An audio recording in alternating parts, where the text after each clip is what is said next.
Llegué a casa después de 40 minutos en el supermercado. 40 minutos que cambiarían todo. Abrí la puerta esperando el olor del café que Esmeralda siempre prepara por la tarde, pero lo que encontré fue silencio. Un silencio enfermo, pesado, que me heló la sangre antes de ver nada. Dejé las bolsas en el suelo y caminé hacia la sala. Y ahí estaba ella. Mi esposa. Esmeralda estaba sentada en el sofá, completamente rígida, con los ojos abiertos como platos, mirando hacia la nada. No parpadeaba. No se movía. Tenía las manos apretadas sobre las rodillas y respiraba de forma entrecortada, como si acabara de correr una maratón. Me acerqué corriendo. Esmeralda, mi amor, ¿qué pasó? Háblame por favor. Nada. Ni una palabra. Ni un gesto.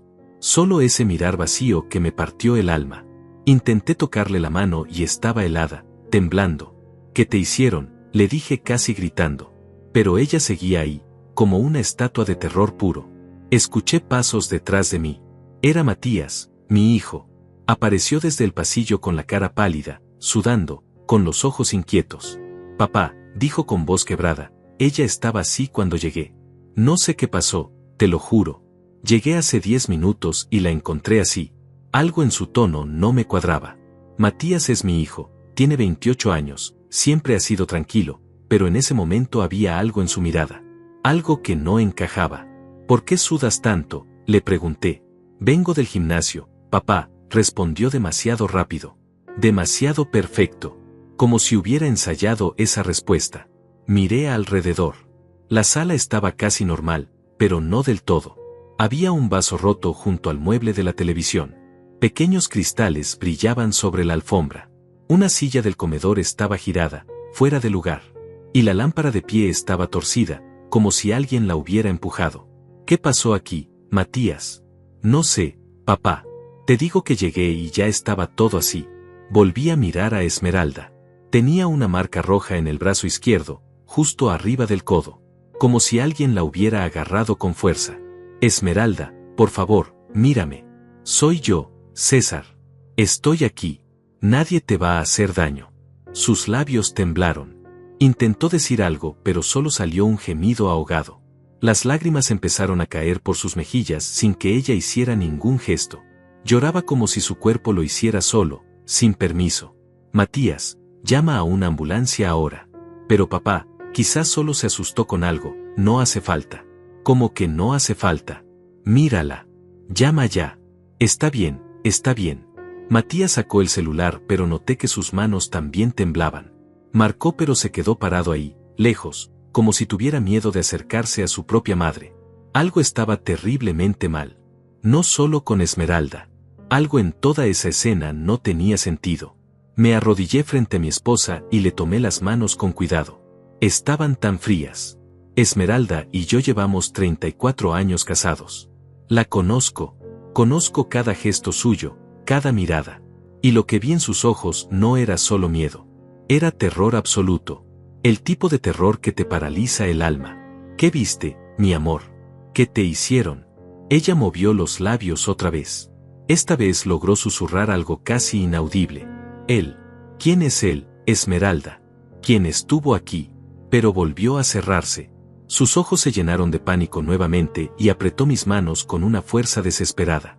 Matías seguía al teléfono dando la dirección. Lo observé con atención.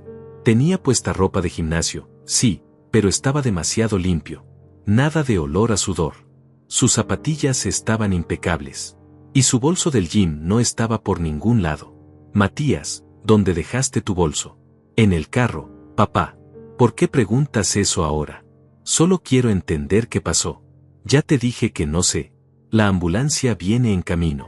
Me levanté y caminé hacia la cocina. Necesitaba pensar. Necesitaba aire. Sobre la barra de la cocina había un teléfono fijo descolgado. El cable estaba estirado hasta el suelo, como si alguien lo hubiera arrancado de un tirón. Matías, el teléfono estaba así cuando llegaste. Sí, papá. ¿Y no te pareció raro? No pensaste en arreglarlo. Estaba preocupado por mamá, no por el teléfono. Tenía razón en eso. Pero aún así, todo se sentía planeado. Calculado. Regresé a la sala y me senté junto a Esmeralda. Le acaricié el cabello despacio. Tranquila, mi amor. Ya viene ayuda. Todo va a estar bien. Pero no estaba seguro de eso. Porque en el fondo de mi mente empezaba a formarse una pregunta que me aterraba. ¿Qué pasó en los 40 minutos que estuve fuera? ¿Y por qué mi propio hijo parecía estar mintiéndome? Los paramédicos llegaron 15 minutos después. Revisaron a Esmeralda y dijeron que estaba en shock severo. Signos vitales estables, pero necesitaba evaluación psiquiátrica inmediata. Le pusieron una manta térmica y le hablaron con calma, pero ella seguía sin reaccionar del todo. Señor, preguntó uno de ellos, ¿sabe qué pudo haberle causado esto? No. Por eso llamamos. ¿Algún accidente, alguna noticia fuerte, alguien que haya venido a la casa? No lo sé. Yo no estaba. Matías se quedó callado en una esquina, mirando el suelo. Joven, ¿usted estaba aquí?, le preguntaron. No. Llegué después de mi papá. Bueno, un poco antes. Pero ella ya estaba así. Los paramédicos intercambiaron miradas. Subieron a Esmeralda a la camilla con cuidado. Yo iba a acompañarla, pero antes de salir me detuve. Matías, quédate aquí. No toques nada. Voy a revisar algo cuando regrese. ¿Qué vas a revisar, papá? Las cámaras. En el hospital me sentía como si estuviera flotando en una pesadilla. Esmeralda seguía sin hablar. Los médicos le hicieron todo tipo de pruebas. Escáner cerebral, análisis de sangre, revisión neurológica completa. Todo salió normal. Físicamente estaba bien, pero emocionalmente estaba destrozada. El psiquiatra de turno, un hombre mayor de lentes gruesos, me llamó aparte. Su esposa sufrió un trauma psicológico severo, señor César. Algo la aterrorizó tanto que su mente prefirió apagarse antes que procesar lo que vivió. Es un mecanismo de defensa extremo. Pero ¿qué pudo haberle pasado? Estuve fuera solo 40 minutos. A veces 40 minutos son suficientes para que ocurra algo devastador. Necesito que piense. Alguien entró a su casa. Alguien la amenazó. O presenció algo que la traumatizó profundamente. Voy a averiguarlo, le dije con la mandíbula apretada. Le prometo que voy a averiguarlo. Esmeralda se quedó internada en observación. Le administraron sedantes suaves y la dejaron descansar. Me senté junto a su cama durante horas, sosteniéndole la mano, rogándole en silencio que volviera a mí, que me dijera qué había pasado. Eran casi las 11 de la noche cuando finalmente regresé a casa. Matías había llamado 3 veces preguntando por su madre. Le dije que estaba estable, pero que se quedaría internada. Él ofreció ir al hospital, pero le pedí que se quedara en casa. Necesitaba revisar las cámaras sin distracciones. Cuando entré, la casa estaba en silencio. Matías estaba en la sala viendo su teléfono. Levantó la vista cuando me vio llegar. ¿Cómo está mamá? Sedada. Descansando. Los médicos dicen que tuvo un shock traumático severo. Dios mío. ¿Pero qué le pasó? Eso es exactamente lo que voy a descubrir ahora. Me dirigí directo a mi oficina. Tenemos 4 cámaras de seguridad instaladas. Una en la entrada principal, una en el jardín trasero, una en el pasillo que da a las habitaciones y una en la sala. Todas conectadas a un sistema digital que guarda las grabaciones durante 30 días. Encendí la computadora y abrí el programa. Matías apareció en la puerta de la oficina. ¿Necesitas ayuda, papá? No. Prefiero hacerlo solo. Se quedó ahí parado unos segundos más, como esperando algo. Luego asintió y se retiró. Escuché sus pasos subiendo las escaleras hacia su habitación. Respiré hondo y empecé a revisar las grabaciones. Retrocedí hasta las 2 de la tarde, 1 hora antes de que yo saliera al supermercado. Esmeralda estaba en la cocina preparando algo. Todo normal. A las 2:20 salí yo por la puerta principal con las llaves del carro. La cámara me captó despidiéndome con la mano. Aceleré la reproducción. 2:30. 3. 3:15. Esmeralda seguía en la cocina, luego pasó a la sala con una taza de té. Se sentó en el sofá a ver la televisión. Todo tranquilo. Todo normal. 3:27. La cámara de la entrada principal captó movimiento. Alguien tocó el timbre. Esmeralda se levantó del sofá. La cámara de la sala la mostró caminando hacia la puerta. Abrió. Y mi sangre se congeló. No era Matías quien estaba en la puerta. Era Héctor. El hermano de Esmeralda. Héctor vive a 2 horas de aquí, en la ciudad. No teníamos ninguna razón para esperar su visita. Y Esmeralda nunca mencionó que vendría. De hecho, Hace meses que no lo vemos. Desde el funeral de su madre, para ser exactos. En la grabación, Esmeralda parecía sorprendida. Retrocedió un poco, pero Héctor entró sin esperar invitación. La cámara de la sala los captó hablando. Pero aquí venía el problema. El sistema de cámaras que tenemos es antiguo. Tiene video, pero el audio es pésimo. Se escuchan solo murmullos distorsionados. Pude ver que Héctor hablaba con gestos amplios. Esmeralda negaba con la cabeza. Él sacó unos papeles de un sobremanila. Se los mostró. Ella retrocedió más. Héctor avanzó. Su lenguaje corporal era agresivo. Apuntaba con el dedo. Esmeralda tenía los brazos cruzados, protegiéndose. La discusión se intensificó. Héctor alzó la voz. Pude ver cómo su cara se enrojecía aunque el audio no servía. Esmeralda también gritó algo. Entonces Héctor hizo algo que me hizo apretar los puños. La agarró del brazo. Del mismo brazo donde vi la marca roja. La jaló hacia él con fuerza. Esmeralda intentó soltarse. Él no la dejaba. Le gritaba algo directo a la cara. Ella empezó a llorar. Héctor la soltó de golpe y ella cayó contra la silla del comedor. Por eso estaba fuera de lugar. Avancé la grabación. 3:42. Héctor seguía ahí, caminando de un lado a otro como un animal enjaulado. Esmeralda estaba sentada en el sofá, llorando, con las manos en la cara. Él volvió a acercarse. Le puso los papeles enfrente. Ella los empujó. Los papeles cayeron al suelo. Héctor se inclinó para recogerlos y cuando se levantó su rostro era de furia pura. Caminó hacia Esmeralda y, aunque la cámara no captó el momento exacto, vi cómo la lámpara de pie se movía. Alguien la había empujado. O se había tropezado con ella en medio de la confrontación. 3:51. Héctor tomó su celular. Le mostró algo a Esmeralda en la pantalla. Lo que fuera que vio la hizo palidecer. Se llevó las manos a la boca. Empezó a temblar. Héctor seguía hablando, apuntando al teléfono, luego a ella, luego a los papeles del suelo. Esmeralda negaba con la cabeza, llorando desesperadamente. Héctor se acercó tanto que sus caras casi se tocaban. Dijo algo que la rompió por dentro. Porque en ese momento Esmeralda dejó de moverse. Se quedó completamente quieta. Como congelada. Como la encontré. 4:07. Héctor recogió sus papeles. Los guardó en el sobremanila. Miró a Esmeralda con desprecio. Y se fue. Salió por la puerta principal sin siquiera cerrarla detrás de él. La cámara de la entrada lo captó subiendo a su carro. Un Toyota gris. Lo reconocí. Se fue a toda velocidad. Regresé a la cámara de la sala. Esmeralda seguía ahí. Sentada. Inmóvil.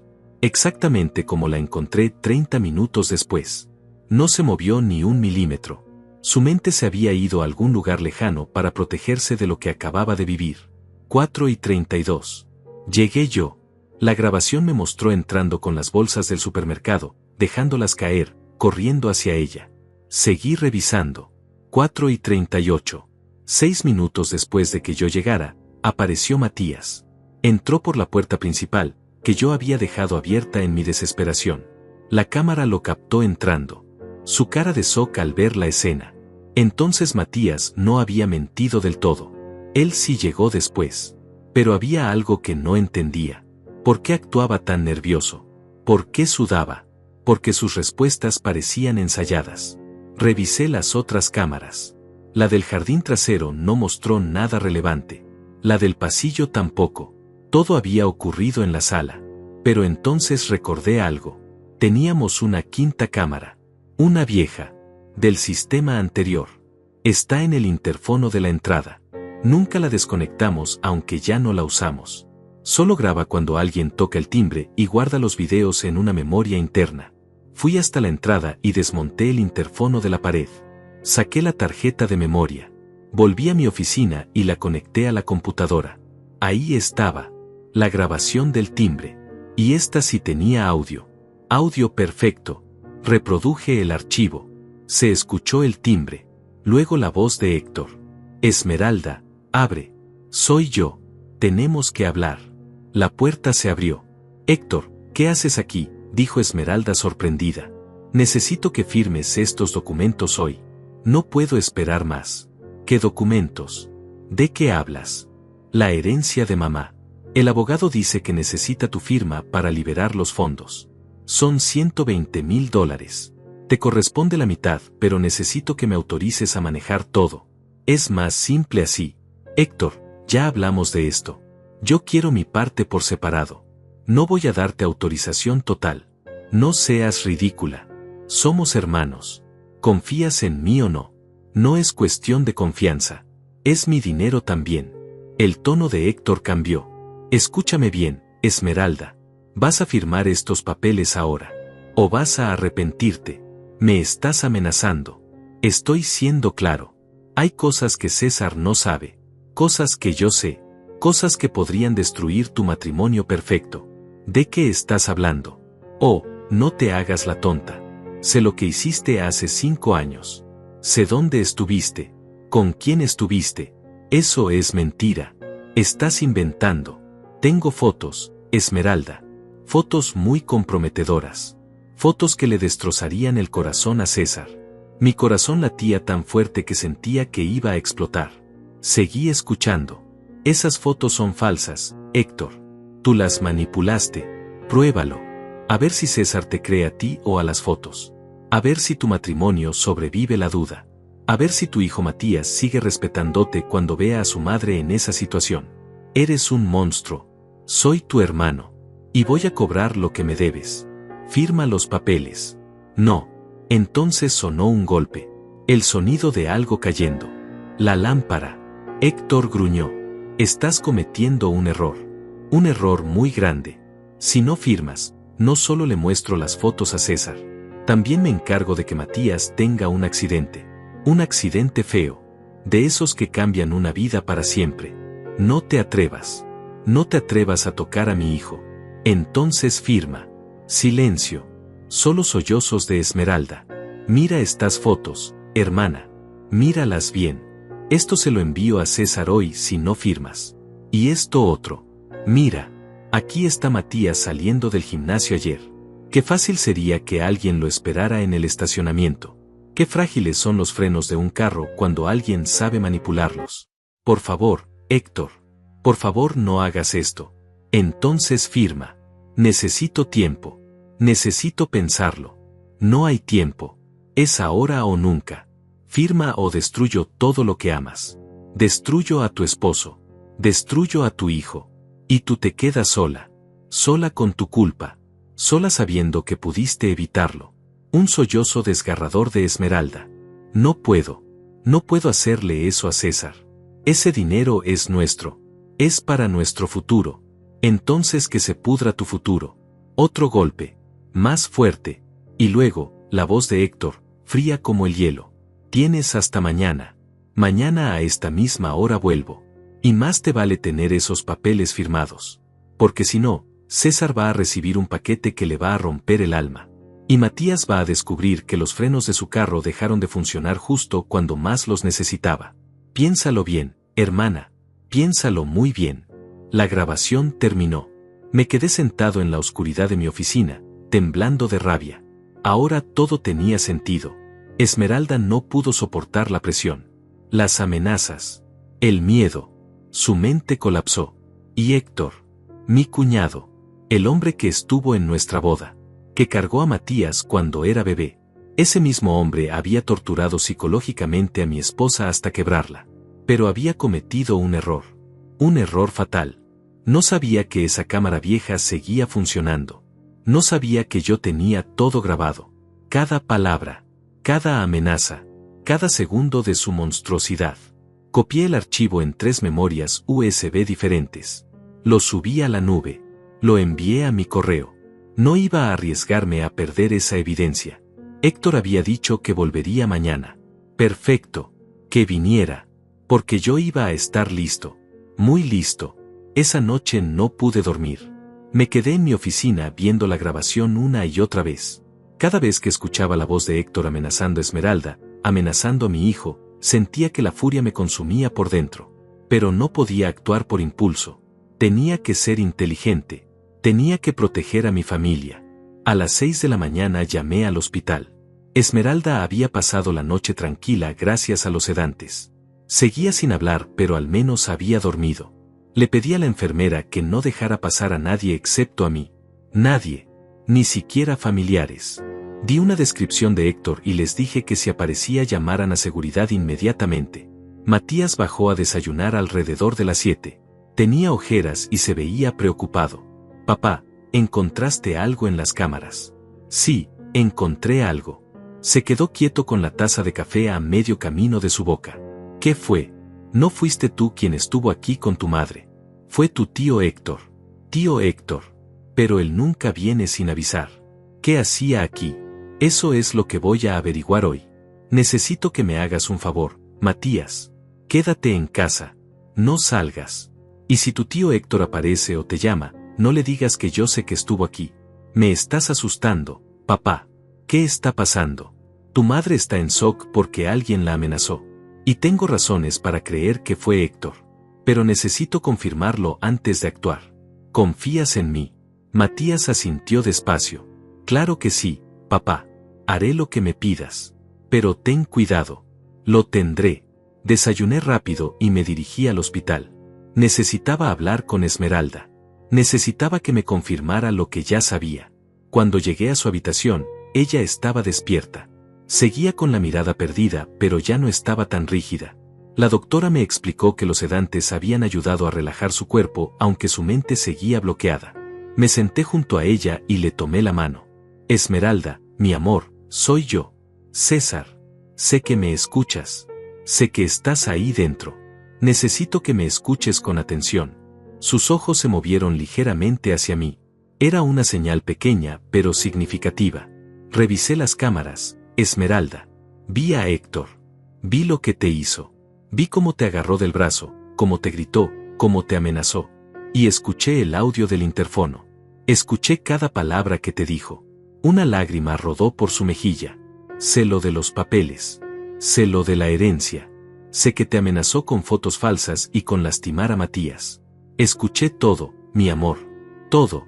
Ella apretó mi mano. Débilmente, pero lo hizo. Intentó hablar, pero su voz salió quebrada. César. Estoy aquí contigo. Y te prometo que Héctor no se va a salir con la suya. Te lo prometo.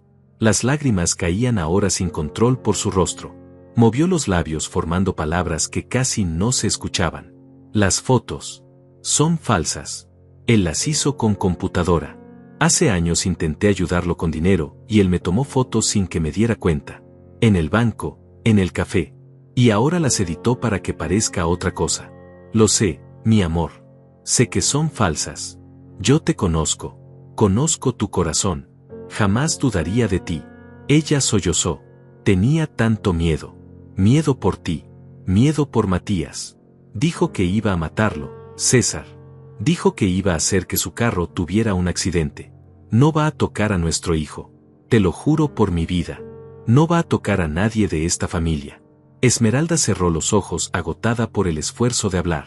Yo me quedé ahí, sosteniéndola, planeando cada paso de lo que haría a continuación. Salí del hospital alrededor de las 11. Tenía que moverme rápido. Héctor había dicho que volvería hoy a la misma hora. Eso me daba hasta las 3:30 de la tarde. 4 horas y media para preparar todo. Primero fui al banco. Hablé con el gerente y le expliqué que necesitaba información sobre la herencia de mi suegra. Él revisó los registros. Efectivamente, había $120,000 en una cuenta bloqueada esperando la firma de ambos herederos. Pero lo interesante era que Héctor ya había intentado retirar el dinero completo 2 veces. Ambas veces el banco se negó por falta de autorización de Esmeralda.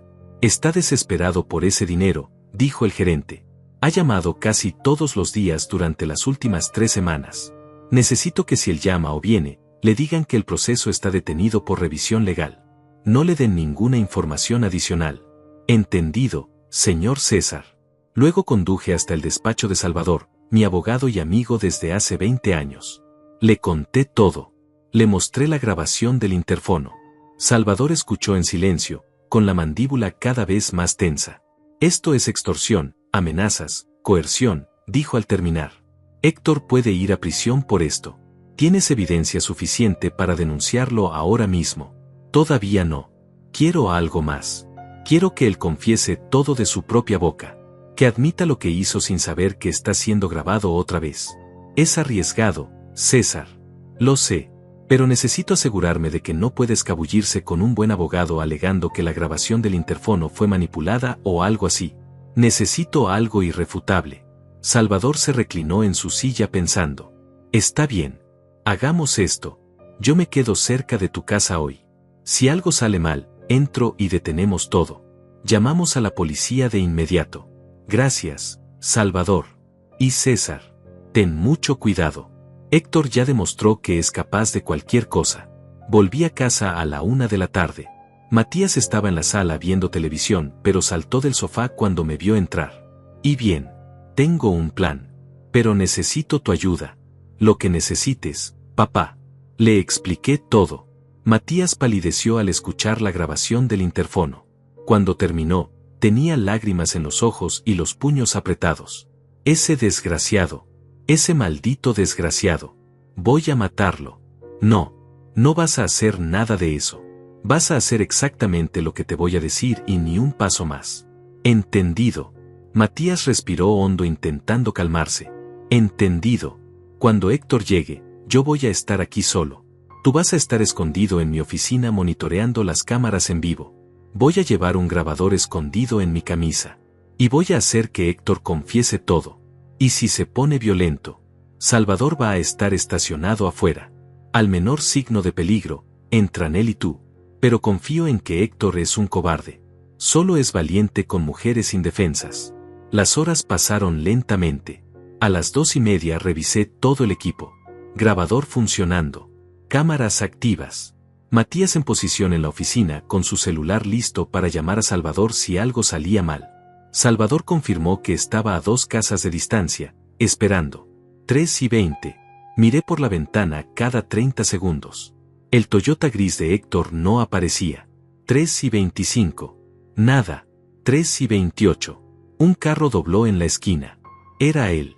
Héctor estacionó frente a la casa con la misma prepotencia de siempre. Salió del carro con el sobremanila bajo el brazo. Caminó hacia la puerta como si fuera el dueño del lugar. Toqué el timbre. Esta vez no solo la cámara vieja grababa. Todas las cámaras estaban activas. El grabador en mi pecho estaba encendido. Y Salvador tenía su teléfono con línea abierta escuchando todo en tiempo real. Abrí la puerta antes de que tocara por segunda vez. Héctor me miró sorprendido. César. No esperaba que estuvieras aquí. Es mi casa, Héctor. ¿Dónde más estaría? Pensé que estarías en el hospital con Esmeralda. ¿Cómo está ella? Por cierto, Matías me llamó anoche diciendo que tuvo un colapso nervioso. Mentira. Matías no lo había llamado. Pero Héctor necesitaba justificar por qué sabía lo de Esmeralda. Está estable. Internada. Los doctores dicen que sufrió un shock traumático severo. ¡Qué terrible! ¿Qué pudo haberle causado eso? Lo miré directo a los ojos. Eso es exactamente lo que estoy tratando de averiguar. ¿Qué te trae por aquí, Héctor? Él cambió de peso de un pie a otro. Incómodo por primera vez. Vine a ver cómo estaba Esmeralda. Somos hermanos. Me preocupo por ella. Qué considerado. Pero ella no está aquí. Ya veo. Bueno, entonces regresaré otro día. Dio media vuelta para irse, pero lo detuve. Héctor, espera. Ya que estás aquí, quiero preguntarte algo. Se giró lentamente. ¿Qué cosa?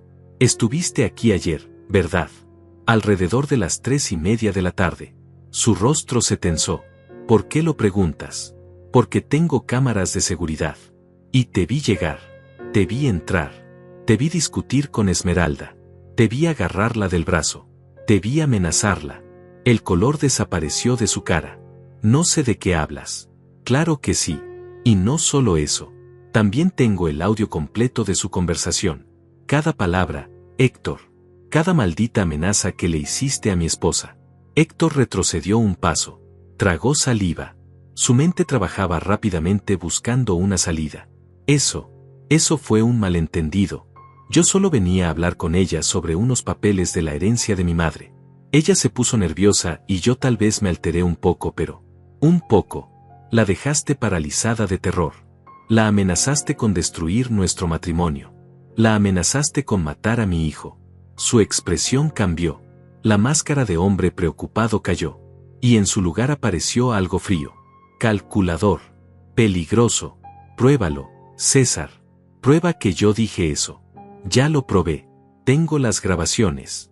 Las grabaciones pueden ser editadas. Manipuladas. Mi abogado haría pedazos cualquier evidencia que presentes. Sonreí. No cuando vienen de 5 cámaras diferentes con marcas de tiempo sincronizadas. No cuando incluyen audio limpio del interfono. No cuando tengo testigos de tu comportamiento. No cuando los médicos certifican el trauma psicológico que le causaste a Esmeralda. Héctor apretó el sobremanila contra su pecho. Su respiración se aceleraba. ¿Qué quieres, César? Quiero que confieses. Aquí y ahora. Quiero escucharte admitir lo que hiciste. Y quiero que te disculpes. ¿Estás loco? No. Estoy protegiendo a mi familia. Algo que debiste hacer tú con tu hermana en lugar de torturarla por dinero. Él rió. Una risa amarga y llena de rabia. No entiendes nada. Ese dinero es mío. Mi madre me lo prometió. Esmeralda no necesita $60,000. Ustedes tienen una casa, tienen ahorros, tienen todo. Yo estoy ahogado en deudas. Yo necesito ese dinero para sobrevivir. Entonces consigue un trabajo como todo el mundo. No tortures a tu hermana. Ella no iba a firmar. Tuve que presionarla. Presionarla. Le dijiste que ibas a matar a Matías. Le mostraste fotos falsas. La rompiste por dentro. Héctor se acercó un paso. Su voz bajó a un susurro venenoso. Y lo haría otra vez. Si tuviera que hacerlo 1000 veces, lo haría. Porque ese dinero es mío. Y nadie, escúchame bien, nadie me va a quitar lo que me pertenece. Ahí estaba. La confesión que necesitaba. Lo miré en silencio por unos segundos. Héctor tenía los ojos inyectados de rabia, el pecho subiendo y bajando con respiraciones agitadas. No se había dado cuenta todavía de lo que acababa de hacer. No se había dado cuenta de que cada palabra que salía de su boca estaba siendo grabada en 5 dispositivos diferentes. Entonces admites que amenazaste a Esmeralda, le dije con voz calmada. Admito que hice lo necesario para recuperar lo que es mío. Y las fotos que le mostraste, las que supuestamente la comprometen conmigo, admites que son falsas. Héctor sonrió. Una sonrisa torcida y desagradable. Son lo suficientemente convincentes. Eso es lo que importa. Con un buen editor cualquier foto puede parecer real. Y César, seamos honestos. Si yo le enviara esas fotos a tu correo con un mensaje anónimo, aunque sea por un segundo, dudarías. Aunque sea por un maldito segundo te preguntaría si tu perfecta esposa te fue infiel. Nunca dudaría de Esmeralda. Todos dudan.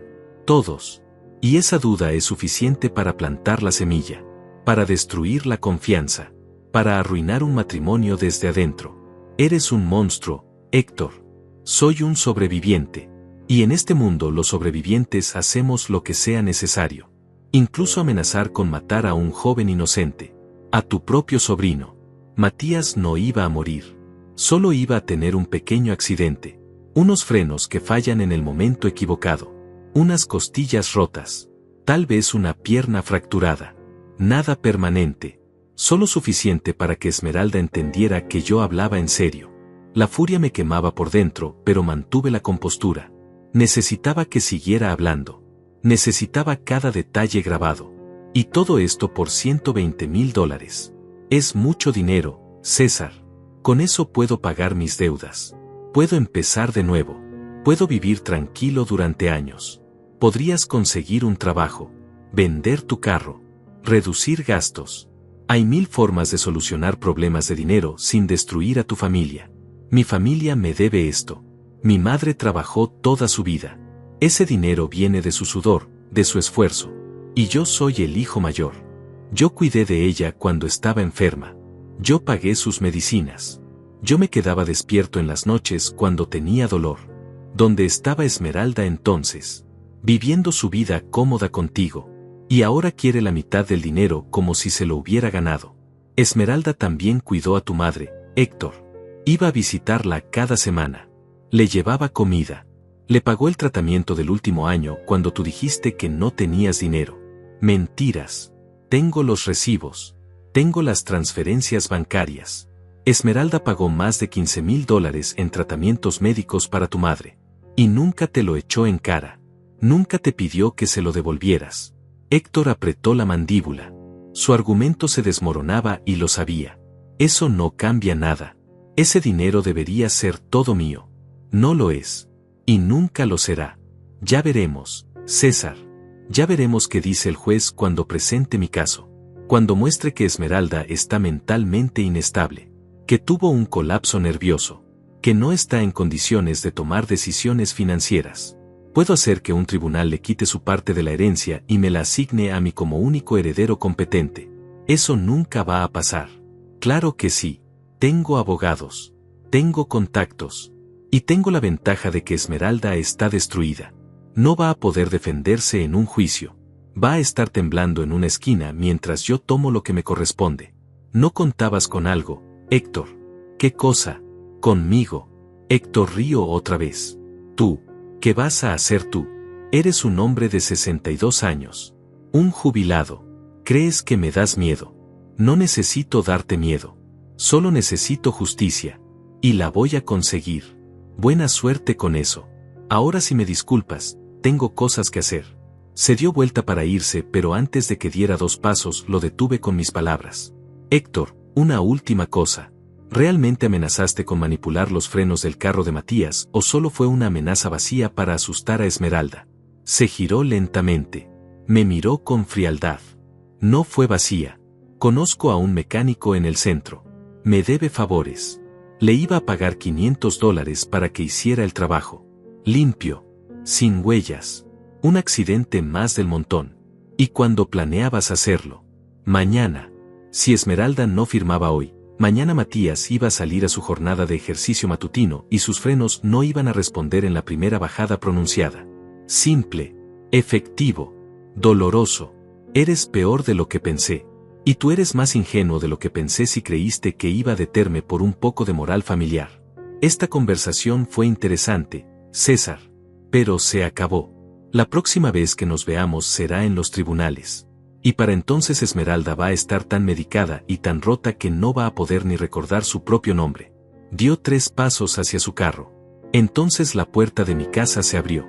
Salvador salió con su maletín en una mano y su teléfono en la otra.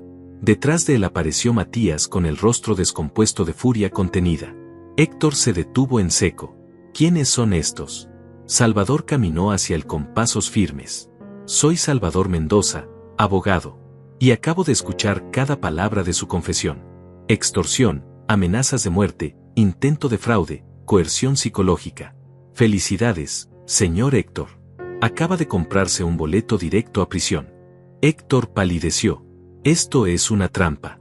Ustedes me tendieron una trampa. Le dimos la oportunidad de decir la verdad, dije yo. Y la aprovechó. Solo que no esperaba que fuera grabada. Eso no es legal. No pueden grabar a alguien sin su consentimiento. Salvador sonrió. En este estado, una sola parte de la conversación necesita saber que está siendo grabada para que sea legal. César lo sabía. Eso es suficiente. Y tiene 5 grabaciones diferentes. Cámaras de seguridad de su propiedad privada. Un grabador personal. Todo completamente legal. Esto no va a sostenerse en corte. Claro que sí. Especialmente cuando añadamos el testimonio de Esmeralda. El reporte médico que certifica su trauma psicológico. El testimonio del gerente del banco sobre sus intentos de apropiarse del dinero completo. Y su propia confesión admitiendo que planeaba sabotear el carro de Matías. Tiene suficiente evidencia para encerrarlo durante años. Héctor buscó una salida con la mirada. Su carro estaba a 10 metros. Podía correr. Pero Matías se movió bloqueando el camino.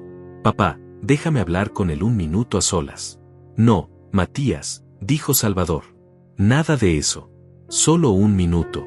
Quiero que escuche algo. César, Salvador me miró esperando mi aprobación. Asentí. Matías caminó hacia Héctor. Se detuvo a medio metro de distancia. Su voz salía baja pero cargada de dolor. Yo te admiraba. Cuando era niño pensaba que eras el tío más genial del mundo. Me llevabas al parque. Me comprabas helado. Me enseñaste a andar en bicicleta. Y ahora descubro que planeabas matarme. Que ibas a pagar a alguien para destruir los frenos de mi carro. Que ibas a dejarme morir o quedar inválido solo por dinero. Matías, Yo nunca. Cállate. No quiero tus excusas. Solo quiero que sepas algo. Mi mamá está destrozada por tu culpa. Mi papá ha envejecido 10 años en un día por tu culpa. Y yo voy a tener que vivir el resto de mi vida sabiendo que mi propio tío quiso asesinarme. Espero que valga la pena. Espero que esos $120,000 te den felicidad en la celda donde vas a pudrirte. Héctor intentó responder, pero no le salieron las palabras. Matías le dio la espalda y regresó conmigo. Salvador sacó su teléfono. Ahora voy a llamar a la policía. Les voy a enviar copias de todas las grabaciones. Y voy a presentar los cargos formales esta misma tarde. Esperen, dijo Héctor con voz desesperada. Esperen un momento. Podemos negociar. Podemos llegar a un acuerdo. No hay acuerdo posible, respondí. Tuviste tu oportunidad de ser un ser humano decente. La desperdiciaste. Les daré mi parte de la herencia. Toda. No quiero nada. Solo no me metan a la cárcel. Ya no es tu decisión.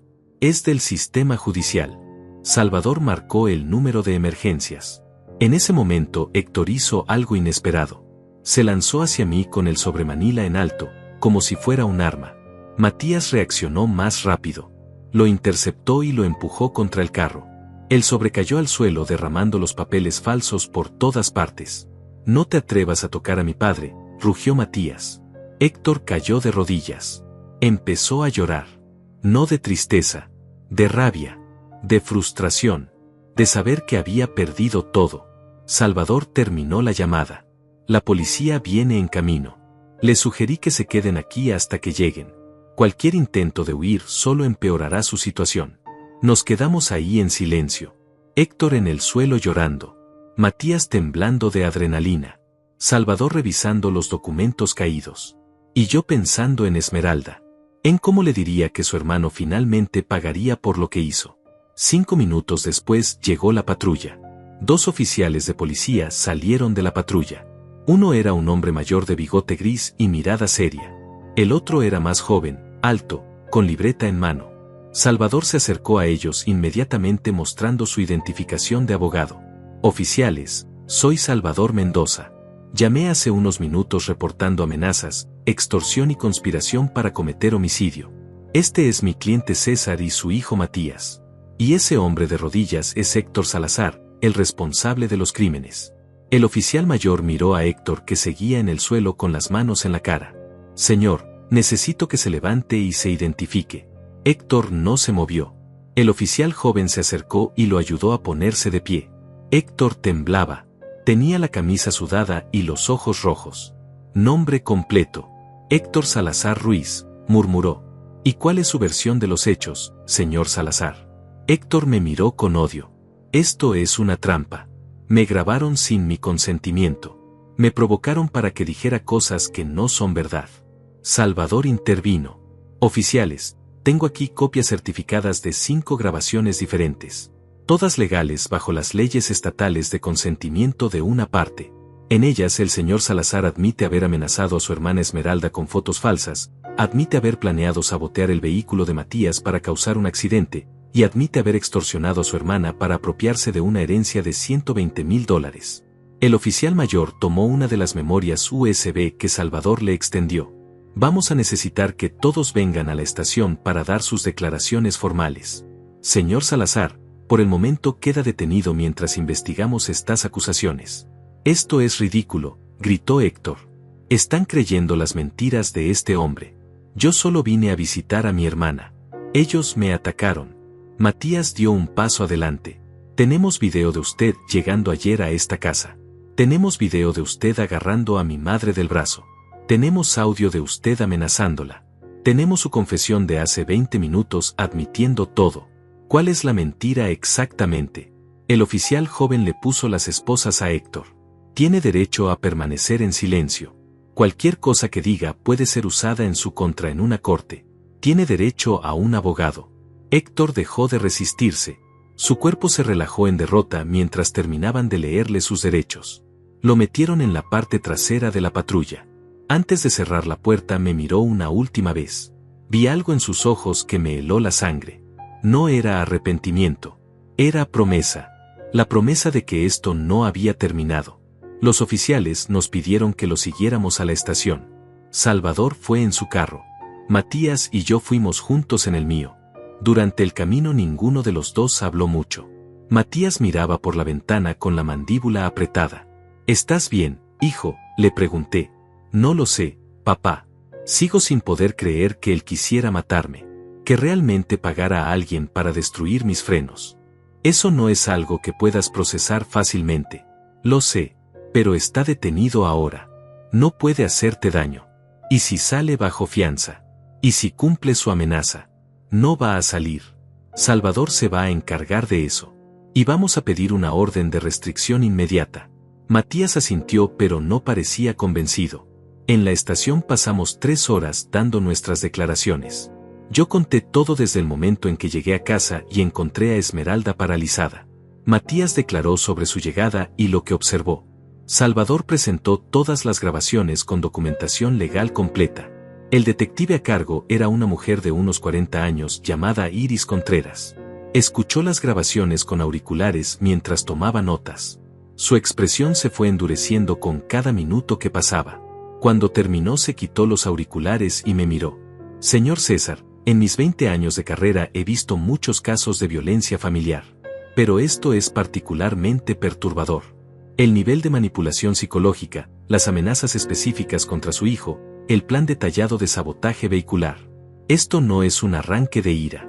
Es premeditado. Es calculado. Es peligroso. ¿Qué va a pasar con él?, pregunté.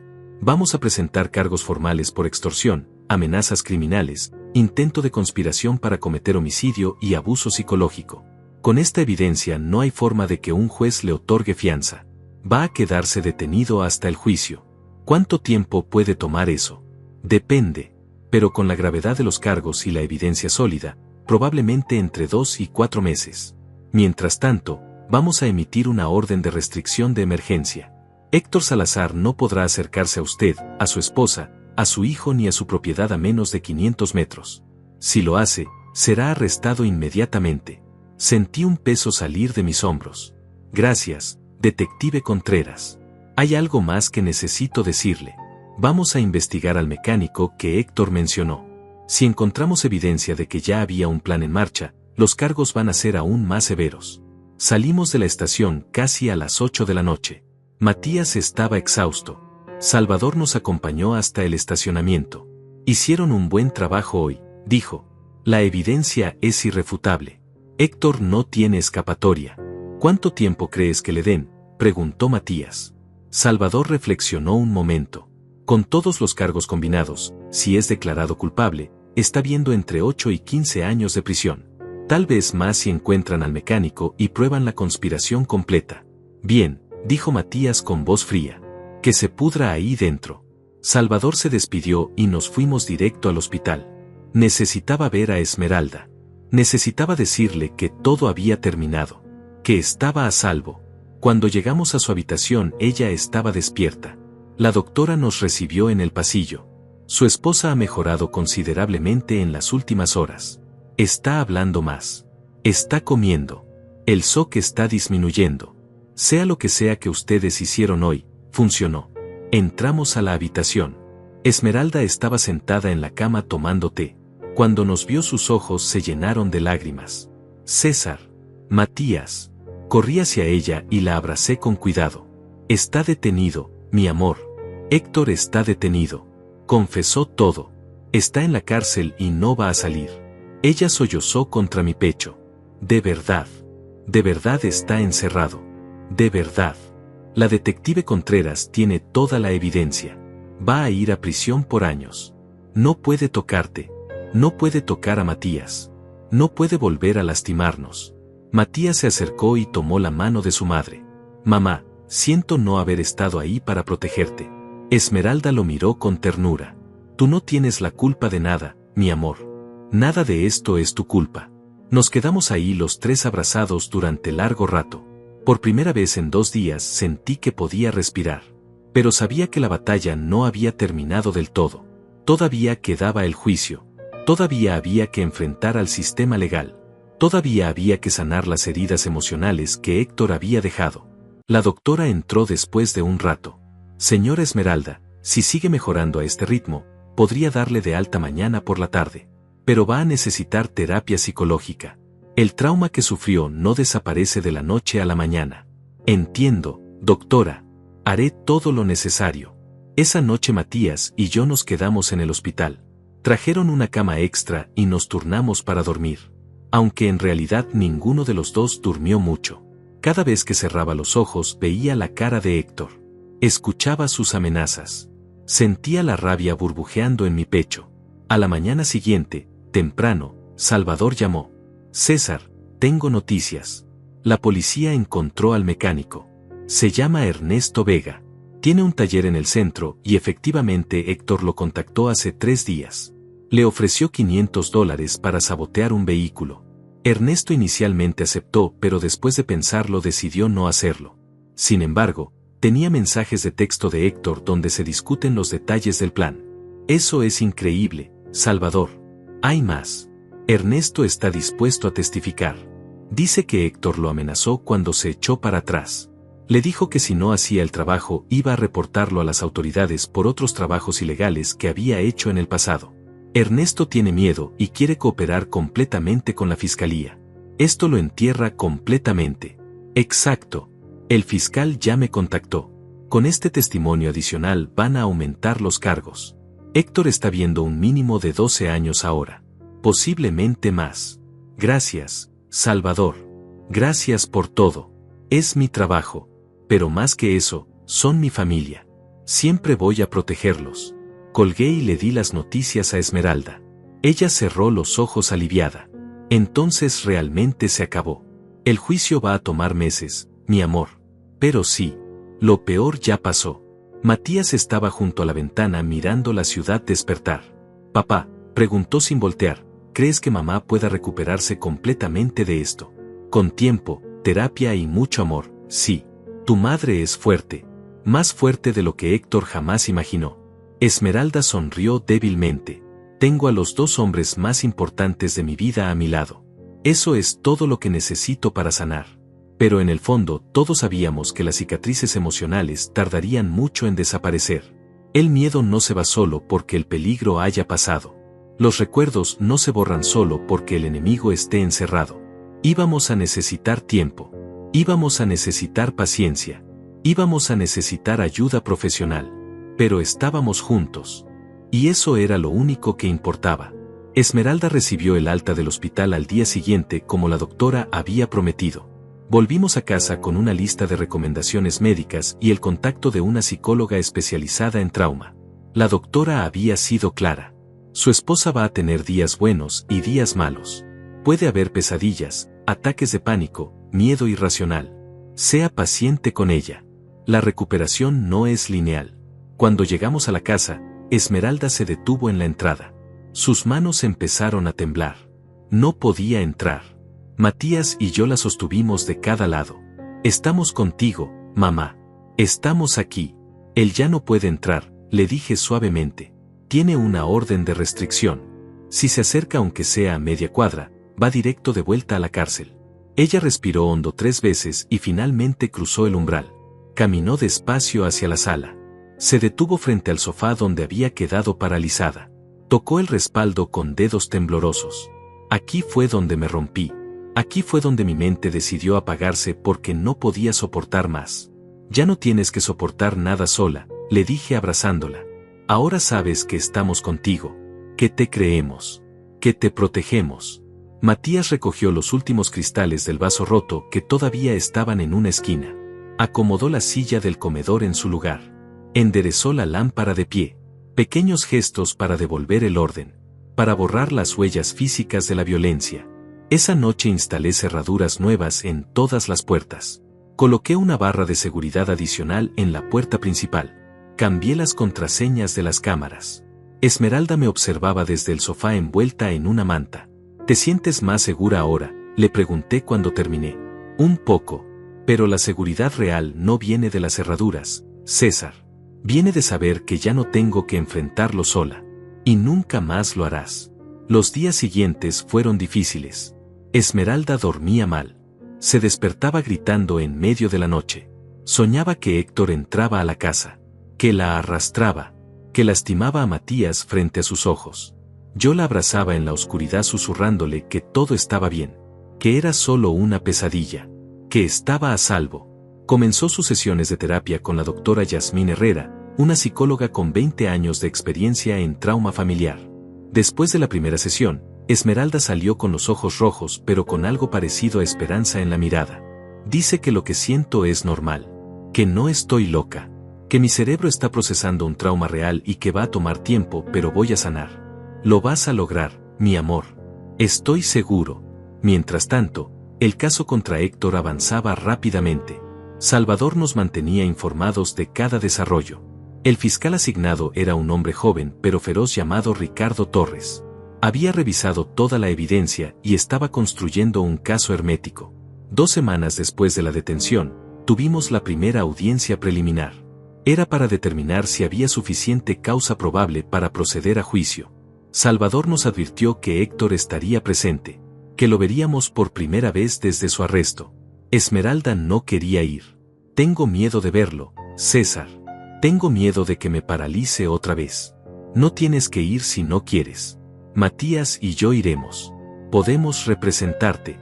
Pero ella sacudió la cabeza. No, necesito ir. Necesito mirarlo a los ojos y demostrarle que no me destruyó. Que sigo de pie. La mañana de la audiencia Esmeralda se vistió con un traje azul marino. Se maquilló con cuidado. Se peinó el cabello con las manos temblorosas pero firmes. Cuando bajó las escaleras parecía otra persona. Parecía la mujer fuerte que yo conocía antes de todo esto. Llegamos al juzgado media hora antes. Salvador nos esperaba en los escalones. Esmeralda, ¿te ves bien? ¿Cómo te sientes? Aterrada, pero lista. Esa es la actitud correcta. Recuerda, hoy solo es una formalidad. El juez va a revisar la evidencia y va a determinar si hay causa para juicio. Con todo lo que tenemos, no hay duda de que va a proceder. Entramos a la sala. Era más pequeña de lo que esperaba. Había bancos de madera oscura, un estrado para el juez y 2 mesas para los abogados. Nos sentamos en la primera fila detrás de la mesa del fiscal. Ricardo Torres se acercó a saludarnos. Era más joven de lo que imaginaba, tal vez 35 años, con lentes y un traje gris impecable. Familia Salazar, un placer finalmente conocerlos en persona. Quiero que sepan que este caso es prioritario para mi oficina. La evidencia es abrumadora y vamos a asegurarnos de que se haga justicia. Gracias, fiscal Torres, dije estrechando su mano. Una puerta lateral se abrió. 2 guardias entraron escoltando a Héctor. Esmeralda se tensó inmediatamente. Le tomé la mano y ella la apretó con fuerza. Héctor llevaba un uniforme naranja de prisión. Tenía esposas en las manos y grilletes en los pies. Se veía demacrado. Había perdido peso. Tenía ojeras profundas y barba de varios días. Cuando nos vio, su expresión cambió. Primero sorpresa. Luego odio. Puro odio destilado. Me sostuvo la mirada y yo no aparté los ojos. Quería que supiera que no le teníamos miedo. Que no nos había derrotado. Su abogado era un hombre mayor de traje café arrugado. Se veía cansado y resignado. Probablemente era un defensor público sobrecargado de casos. Se sentó junto a Héctor y le susurró algo. Héctor no dejaba de mirarnos. Todos de pie, anunció el alguacil. Entra a sala el honorable juez Martínez. Un hombre de unos 60 años con cabello completamente blanco subió al estrado. Se sentó y revisó los papeles frente a él. Pueden sentarse. Estamos aquí para la audiencia preliminar en el caso del Estado contra Héctor Salazar Ruiz. Fiscal Torres, presente su argumento. Ricardo Torres se levantó. Su señoría, el Estado está presentando cargos de extorsión agravada, amenazas criminales, conspiración para cometer homicidio vehicular y abuso psicológico con daño severo. Tenemos evidencia de video y audio del acusado amenazando a su hermana Esmeralda Salazar de Morales. Tenemos su confesión grabada donde admite haber planeado sabotear el vehículo del joven Matías Morales. Y tenemos el testimonio de un testigo, el señor Ernesto Vega, quien confirma que el acusado le ofreció dinero para ejecutar dicho sabotaje. El fiscal presentó las memorias USB con las grabaciones. Presentó transcripciones certificadas. Presentó el reporte médico de Esmeralda detallando su trauma psicológico. Presentó los mensajes de texto entre Héctor y Ernesto discutiendo el plan. El abogado defensor intentó objetar varias veces, pero el juez Martínez lo calló. Las grabaciones son legales bajo las leyes de consentimiento de una parte. Los mensajes fueron obtenidos voluntariamente por el testigo. El reporte médico está debidamente certificado. Todas sus objeciones son denegadas. Después de 40 minutos de presentación, el juez Martínez se reclinó en su silla. He revisado la evidencia. Es abundante. Es clara. Es condenatoria. Encuentro causa probable suficiente para proceder a juicio. El acusado permanecerá detenido sin derecho a fianza, dada la gravedad de los cargos y el riesgo que representa para las víctimas. La fecha de juicio se fija para dentro de 3 meses. Se levanta la sesión. El martillo sonó.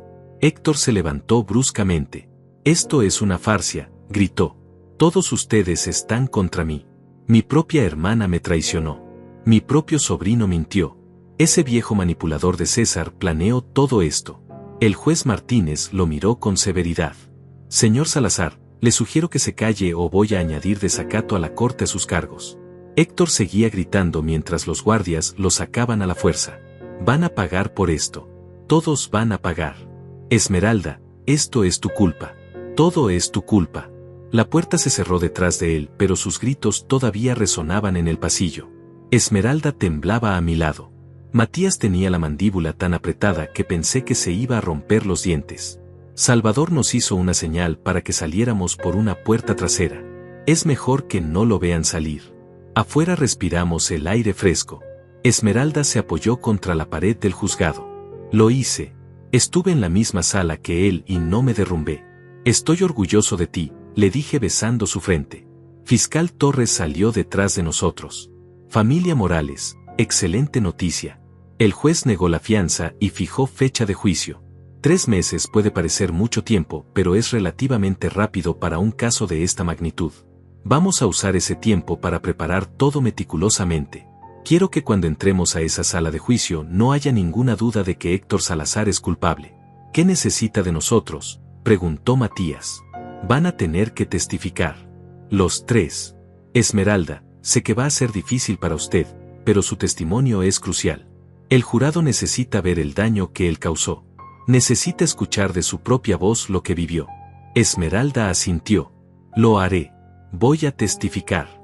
Voy a decir la verdad sin importar cuánto duela. Perfecto. Mi oficina los contactará en unas semanas para prepararlos. Mientras tanto, continúen con sus vidas normalmente. No hablen del caso con nadie excepto conmigo o con Salvador. Y si Héctor intenta contactarlos de alguna forma, repórtenlo inmediatamente. Nos despedimos del fiscal y caminamos hacia el estacionamiento. Salvador nos acompañó hasta el carro. Hoy fue un buen día. El sistema está funcionando. Héctor va a pagar por lo que hizo. Espero que tengas razón, dijo Esmeralda con voz cansada. La tengo. Confíen en mí. De regreso a casa, Esmeralda se quedó dormida en el asiento del pasajero. Su rostro se veía tranquilo por primera vez en semanas. Matías iba en el asiento trasero mirando por la ventana. Papá, ¿crees que 3 meses sea suficiente para que mamá esté lista para testificar? Va a tener que estarlo. Pero la doctora Yasmín la está ayudando. Y nosotros vamos a estar ahí con ella cada paso del camino. ¿Y si el jurado no le cree? ¿Y si el abogado de Héctor la hace quedar mal en el estrado? No va a pasar. La evidencia es demasiado fuerte. Pero entiendo tu miedo. Yo también lo tengo. Llegamos a casa y ayudé a Esmeralda a entrar. Estaba exhausta por la tensión emocional del día. La acosté en nuestra cama y la arropé. Descansa, mi amor. Lo peor ya pasó por hoy. Esa noche cociné la cena para los 3. Pasta con salsa de tomate, el plato favorito de Esmeralda. Comimos en silencio mayormente. Cada uno procesando lo que había pasado. Cada uno preparándose mentalmente para los meses que venían. Para el juicio. Para el momento en que tendríamos que revivir todo otra vez frente a extraños. Frente a un jurado que decidiría el destino de Héctor. Y en cierta forma, también el nuestro. Los 3 meses hasta el juicio pasaron como una montaña rusa emocional. Esmeralda continuó con su terapia 2 veces por semana. Algunos días salía de las sesiones sintiendo esperanza. Otros días salía destrozada después de revivir los peores momentos. Pero nunca se rindió. Nunca dejó de intentar sanar. La doctora Yasmín me citó a una sesión individual a mediados del segundo mes. Señor César, necesito que entienda algo. Esmeralda está haciendo un trabajo increíble, pero el juicio va a ser un retroceso temporal en su recuperación. Va a tener que enfrentar a su agresor. Va a tener que contar su historia frente a extraños. Va a ser interrogada, cuestionada, posiblemente atacada verbalmente por la defensa.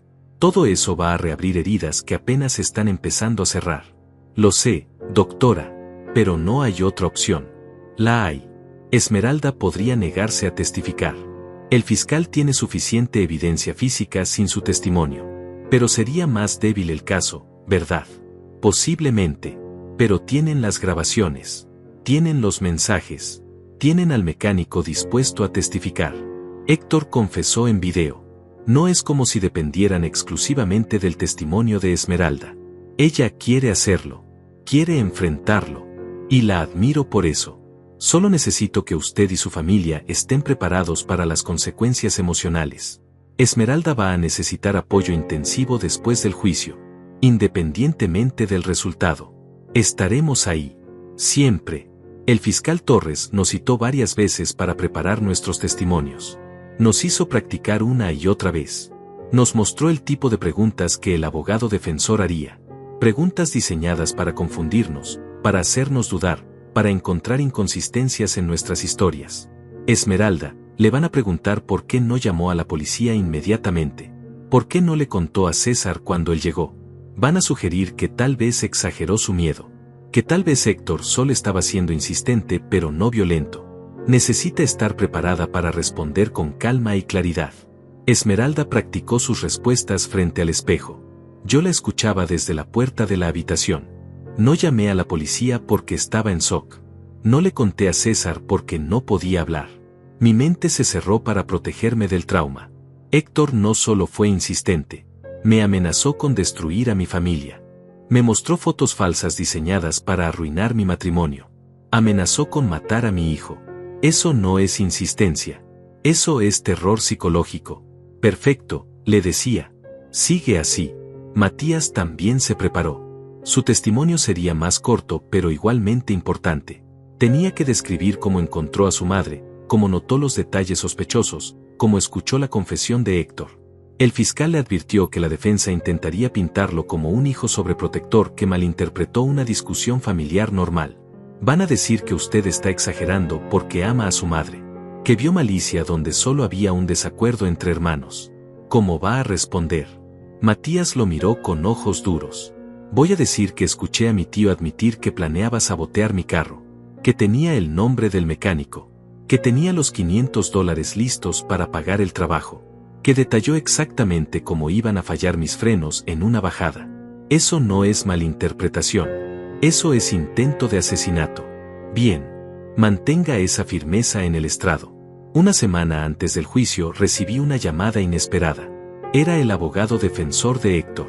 Señor César, soy Germán Palacios, representante legal de Héctor Salazar. Me gustaría proponerle un acuerdo. ¿Qué tipo de acuerdo?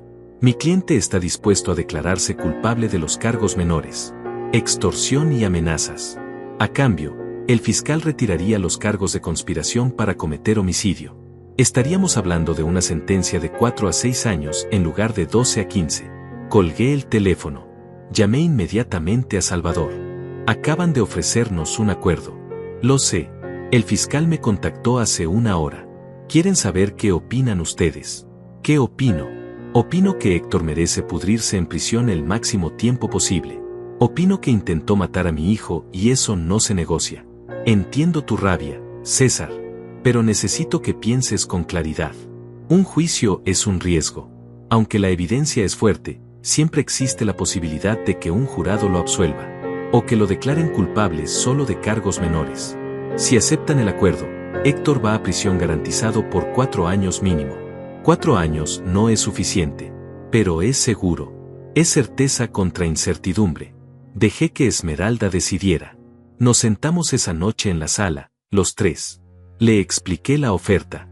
Ella escuchó en silencio con las manos entrelazadas sobre su regazo. Cuando terminé de hablar, levantó la vista. Quiero ir a juicio. Esmeralda, es arriesgado, dijo Matías.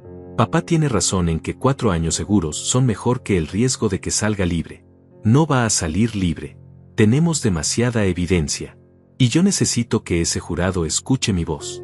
Necesito que 12 personas sepan lo que él me hizo. Necesito que la sentencia refleje la gravedad de sus crímenes. 4 años por intentar matar a mi hijo. Por destruir mi paz mental. Por amenazar con arruinar mi matrimonio. No es suficiente. No es justicia. La miré con admiración. ¿Estás segura? Porque una vez que rechacemos el acuerdo no hay vuelta atrás. Estoy segura. Vamos a juicio. Llamé a Salvador esa misma noche. Rechacen el acuerdo. Vamos a corte. Entendido. Le informaré al fiscal. Prepárense. Va a ser intenso. Los días antes del juicio apenas dormí. Repasaba mentalmente cada detalle, cada grabación, cada línea de testimonio. Tenía pesadillas donde el jurado declaraba a Héctor inocente y él salía de la sala riéndose. Me despertaba sudando y Esmeralda me abrazaba en la oscuridad. Va a salir bien, me susurraba. Tiene que salir bien. La mañana del juicio amaneció gris y fría. Nos vestimos con ropa formal. Esmeralda eligió un vestido negro sencillo y perlas. Se veía elegante pero también vulnerable. Matías llevaba traje y corbata. Yo me puse mi mejor traje azul marino. Queríamos mostrar respeto por la corte. Queríamos que el jurado nos viera como una familia decente destruida por un hombre sin escrúpulos. Salvador nos recogió a las 7 de la mañana. El juicio comenzaba a las 9, pero queríamos llegar temprano. Evitar a los medios de comunicación que habían empezado a cubrir el caso. Una historia de traición familiar, extorsión por herencia e intento de homicidio era perfecta para los titulares.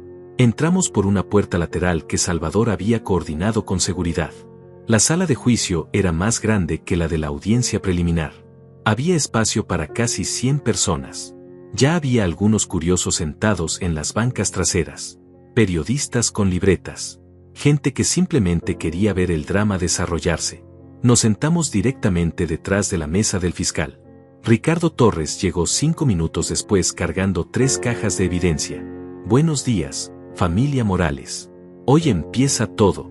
Recuerden lo que practicamos. Calma, claridad, honestidad. El jurado va a ver la verdad si ustedes simplemente la cuentan. Confío en usted, fiscal, dijo Esmeralda. Y yo confío en ustedes. A las 8:30 trajeron al jurado. 12 personas. 7 mujeres y 5 hombres. Edades variadas. Etnias diversas. Todos con expresiones neutrales mientras tomaban sus asientos. Estos 12 extraños tendrían nuestro futuro en sus manos. A las 9:05 entraron a Héctor. Llevaba un traje gris que probablemente le había prestado su abogado. Se había afeitado y peinado. Intentaba verse respetable. Pero cuando nuestras miradas se cruzaron, vi la verdad detrás de la máscara. El odio. La amargura. La rabia de un hombre que sabía que había perdido pero todavía quería causar dolor. Todos de pie. Entra a sala el honorable juez Martínez. El mismo juez de la audiencia preliminar tomó su lugar. Miró al jurado. Luego a nosotros. Luego a Héctor. Buenos días. Estamos aquí para el juicio del Estado contra Héctor Salazar Ruiz. Los cargos son graves. La evidencia será presentada. Ustedes, miembros del jurado, tienen la responsabilidad de escuchar con atención, evaluar los hechos, y llegar a un veredicto basado únicamente en lo que se presente en esta sala. Fiscal Torres, puede comenzar con su declaración de apertura. Ricardo Torres se levantó. Caminó hacia el jurado con pasos medidos.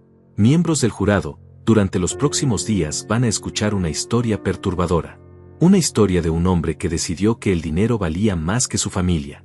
Que el dinero valía más que la salud mental de su hermana. Que el dinero valía más que la vida de su sobrino. Van a escuchar grabaciones donde ese hombre, Héctor Salazar, amenaza, manipula y confiesa sus planes de causar daño irreparable. Van a ver evidencia irrefutable. Y al final, les voy a pedir que hagan justicia. Que declaren culpable a este hombre de todos los cargos. Porque eso es exactamente lo que es. Culpable. El abogado defensor presentó su versión. Intentó pintar a Héctor como un hombre desesperado que cometió errores pero no crímenes. Que sus palabras fueron malinterpretadas. Que nunca tuvo intención real de causar daño. que todo fue sacado de contexto por una familia que quería quedarse con toda la herencia. Era basura, pero era su trabajo. Y ahora dependía del fiscal demostrar que era mentira. El fiscal Torres llamó a su primer testigo, Ernesto Vega, el mecánico. Era un hombre de unos 40 años, delgado, con manos manchadas de grasa. Se veía nervioso mientras juraba decir la verdad. Señor Vega, ¿conoce al acusado Héctor Salazar? Sí, señor. Vino a mi taller hace como 3 meses. ¿Y qué le pidió? Ernesto respiró hondo. Me pidió que saboteara los frenos de un carro. Un Honda Civic gris. Me dio la placa. Me dijo que era el carro de su sobrino. ¿Y qué le ofreció a cambio? $500 en efectivo. Me dijo que tenía que verse como un accidente. Que los frenos tenían que fallar en una bajada específica cerca de la casa del muchacho. ¿Aceptó usted? Al principio sí. Necesitaba el dinero. Pero después no pude. No podía cargar con la muerte de alguien en mi conciencia. Le dije que no iba a hacerlo. ¿Cómo reaccionó el señor Salazar? Se enojó mucho. Me amenazó. Dijo que si no hacía el trabajo iba a reportarme por otros trabajos que he hecho sin licencia. Dijo que iba a destruir mi negocio. El fiscal mostró los mensajes de texto entre Héctor y Ernesto. Estaban proyectados en una pantalla grande para que el jurado los viera. Ahí estaban las conversaciones. Los detalles del plan. Las amenazas cuando Ernesto se echó para atrás. El abogado defensor intentó desacreditar a Ernesto, pero los mensajes eran irrefutables. El jurado tomaba notas. Algunas mujeres miraban a Héctor con disgusto. Después testificó la detective Contreras. Presentó las grabaciones de las cámaras de seguridad. El jurado las vio en silencio. Se veía claramente a Héctor agarrando a Esmeralda del brazo. La empujaba. Gritaba. Ella lloraba. Luego vino el audio del interfono. La sala quedó en silencio absoluto mientras la voz de Héctor llenaba el espacio. Sus amenazas.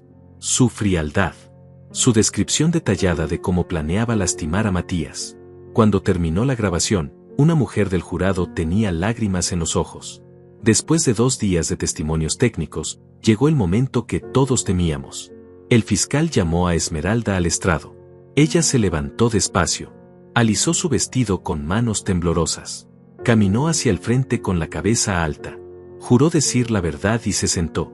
Señora Esmeralda, ¿puede decirnos con sus propias palabras qué sucedió el día que su hermano la visitó? Esmeralda tomó un vaso de agua. Bebió despacio. Yo estaba en casa sola esa tarde. Mi esposo había salido al supermercado. Escuché el timbre y abrí la puerta. Era mi hermano. Me sorprendió verlo. Entró sin esperar que lo invitara. Traía unos papeles. Me dijo que necesitaba mi firma para liberar la herencia de mi madre. Continúe, por favor. Le dije que quería revisar los documentos con mi esposo primero. Él se molestó. Empezó a gritarme. Me dijo que no confiaba en él. Que éramos familia. Las lágrimas empezaron a caer por su rostro. Luego sacó su teléfono. Me mostró fotos. Fotos mías pero manipuladas. Editadas para que pareciera que yo estaba con otro hombre. Le dije que eran falsas. Él se rió. Dijo que no importaba. Dijo que se las enviaría a César. Que destruiría mi matrimonio. Esmeralda sollozó. El fiscal le pasó un pañuelo. ¿Qué más le dijo su hermano? Me dijo que si no firmaba iba a lastimar a mi hijo. Me mostró fotos de Matías saliendo del gimnasio. Me explicó cómo iba a pagar a alguien para sabotear su carro. Me describió exactamente cómo iban a fallar los frenos. Me dijo que Matías iba a tener un accidente horrible y que sería mi culpa. ¿Y cómo se sintió en ese momento? Esmeralda cerró los ojos. Me sentí morir. Sentí que mi mente se quebraba. No podía pensar. No podía respirar. No podía moverme. Todo se volvió negro por dentro. El fiscal dejó que sus palabras flotaran en el aire. Señora Esmeralda, su hermano está aquí. Puede mirarlo. Ella giró la cabeza lentamente hacia Héctor. Lo miró directo a los ojos. Eres mi hermano. Te quería. Confiaba en ti. Y me destruiste por dinero.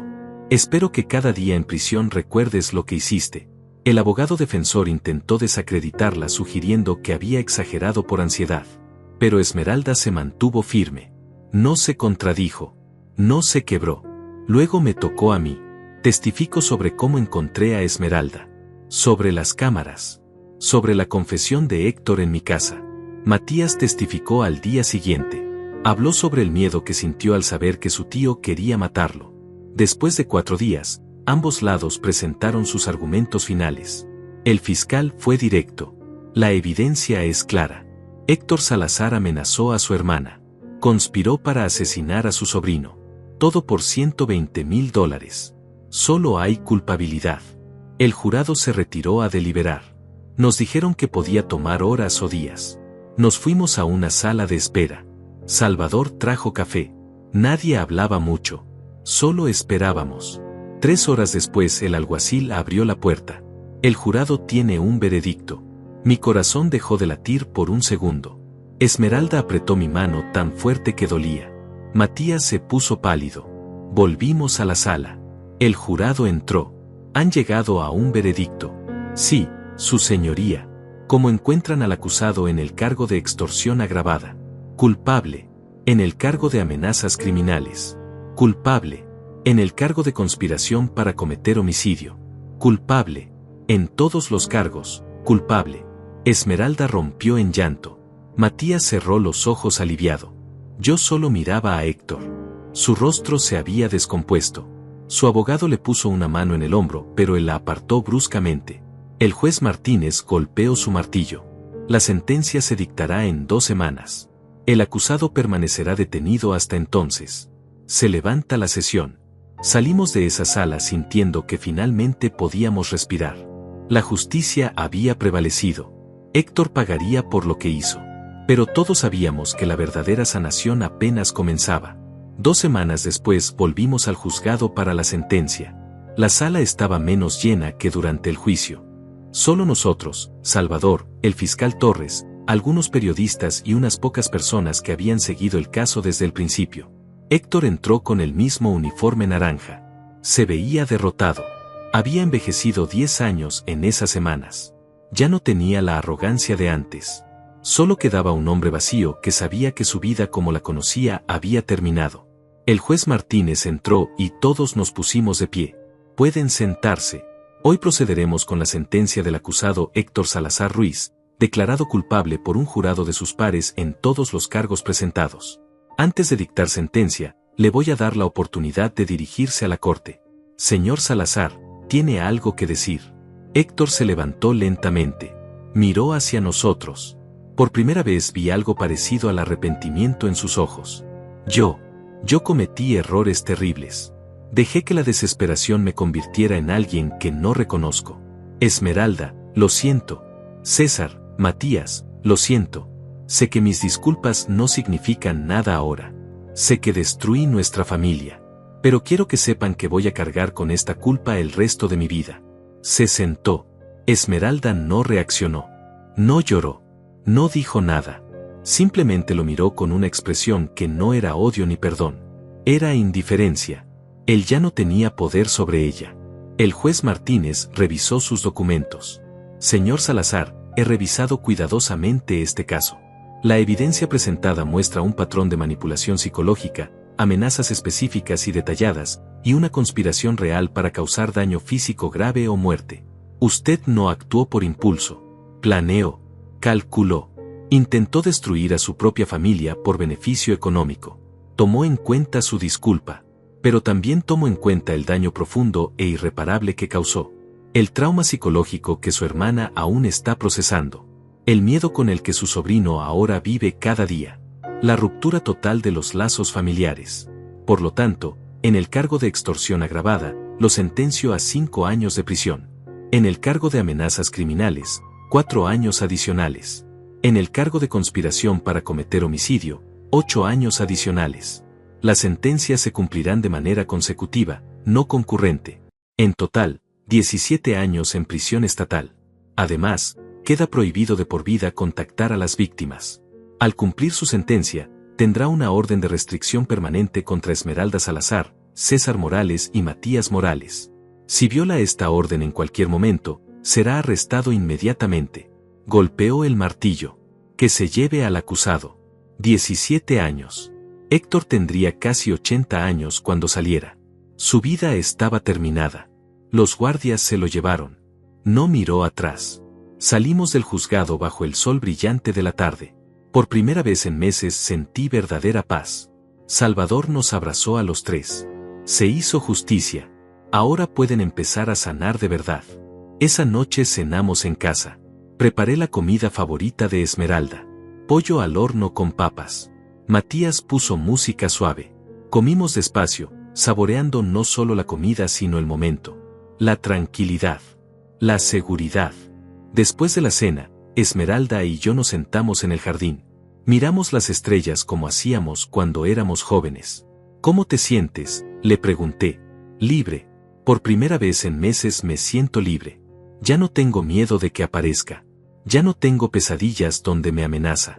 Sé que está encerrado, que no puede tocarnos. Los próximos meses siguieron siendo difíciles. Esmeralda continuó con su terapia. Algunos días eran buenos. Otros días los recuerdos la asaltaban sin aviso. Pero cada semana estaba un poco mejor. Un poco más fuerte. Matías eventualmente volvió al gimnasio. Le tomó 3 meses sentirse cómodo manejando otra vez. Instalamos un sistema de seguridad nuevo en su carro. Revisaba los frenos obsesivamente las primeras semanas. Pero con tiempo, el miedo se fue desvaneciendo. Yo volví a mi rutina. Pero ahora apreciaba cada momento. Cada salida al supermercado. Cada café con Esmeralda. Cada conversación con Matías. Sabía que la vida podía cambiar en un instante. Que las personas en las que confiabas podían traicionarte. Pero también sabía que el amor verdadero, el amor de familia genuino, podía sobrevivir cualquier tormenta. 1 año después del juicio, recibimos una carta. Era del abogado que manejaba la herencia. Los $120,000 finalmente habían sido liberados. 60,000 para Esmeralda. Los 60,000 de Héctor fueron confiscados por el Estado para pagar las costas del juicio y como parte de su restitución a las víctimas. Esmeralda y yo decidimos usar el dinero para algo significativo. Donamos 20,000 a una organización que ayuda a víctimas de violencia familiar. Pusimos 20,000 en un fondo universitario para futuros nietos. Y guardamos 20,000 para emergencias. El dinero que casi destruye nuestra familia terminó ayudando a otros. Terminó siendo algo bueno en lugar de algo destructivo. 2 años después, Esmeralda finalmente pudo hablar del incidente sin llorar. Pudo contar su historia completa sin que le temblaran las manos. La doctora Yasmín le dijo que había hecho un trabajo extraordinario de sanación, que era un ejemplo de resiliencia. Matías conoció a una mujer maravillosa llamada Leti. Se enamoraron. Cuando nos la presentó, le contamos toda la historia. Ella lloró con nosotros.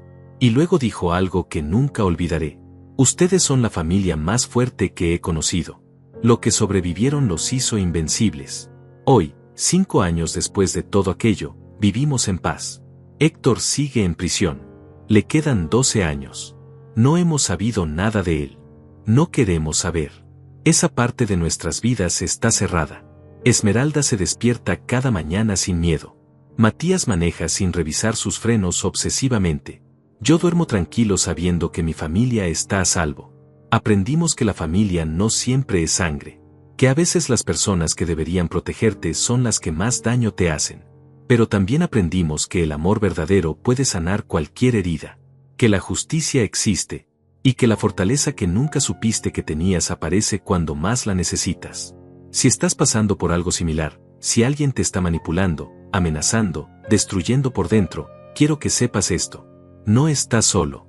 Hay ayuda. Hay justicia. Y hay vida después del trauma. Nosotros somos prueba de eso. Habla. Denuncia. Lucha. Porque mereces vivir sin miedo. Porque tu vida vale más que el dinero o el orgullo o los secretos de quien te quiere lastimar. Y si llegaste hasta aquí, si escuchaste nuestra historia completa, te pido que compartas esto. Que se lo muestres a alguien que lo necesite. Que comentes qué harías tú en nuestro lugar. Porque las historias como la nuestra necesitan ser contadas. Para que otros sepan que pueden sobrevivir. Que pueden vencer. Que pueden volver a ser felices. Gracias por escuchar. Y recuerda, la justicia tal vez tarde, pero siempre llega.